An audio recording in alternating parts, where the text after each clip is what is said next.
বিমলেন্দু তখন বর্ধমানের আয়কর অফিসার। তার ওপর বীরভূম ও বাঁকুড়া জেলার ভার আছে। এই সমস্ত জেলার কাজের জন্য তাকে মাঝে মধ্যেই ট্যুর করতে হয়। এরকমই একটা ট্যুরেই ব্যাপারটা ঘটেছিল। বিমলেন্দু বর্ধমানে আছে, আমি সপ্তাহান্তিকে বর্ধমানে যাই। শনি রবি সোম 3 দিন সেখানে থাকি আর বিমলেন্দুর সঙ্গ পাই। দিন বেশ ভালোই কাটে। 1 সপ্তাহে বর্ধমানে গিয়ে দেখলুম বিমলেন্দু ট্যুরে আছে। সেইবার দেখা হলো না। পরের সপ্তাহে দেখা হলো। তার কাছে শুনলুম সে ট্যুরের এক আশ্চর্য কাহিনী। সে কথা আমি বিমলেন্দুর জবানিতেই লিখছি। গিয়েছিলুম বাঁকুড়া জেলার গহনে এক গণ্ড গ্রামে।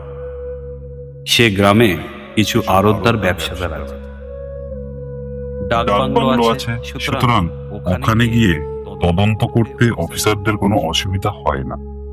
এই সব বুঝে আমি গেলুম সেখানে এনকোয়ারিতে কাগজপত্র ও সেরস্তাদারদের সঙ্গ নিয়ে।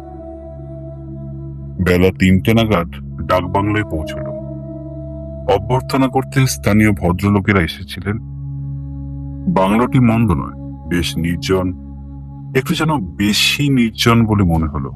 গ্রাম সেখান থেকে অন্তত আধ মাইল দূরে। গা আর বাংলোর মধ্যিখানে কোনো বসতি নেই, জঙ্গল আর মাঠ। হাত মুখ ধুয়ে ডাকবাংলোর সর্দারকে চা করে আনতে বলল। সে চা করে এনে দিল। চা খেতে খেতে তাকে নির্দেশ দিলুম রাত্রির খাবারের। সর্দার বিনীতভাবে বলল, হুজুর, আপনার রাত্রির খাবার গায়ে গিয়ে খাবে। এখানে কেউ রাত্রির খাবার খায় না।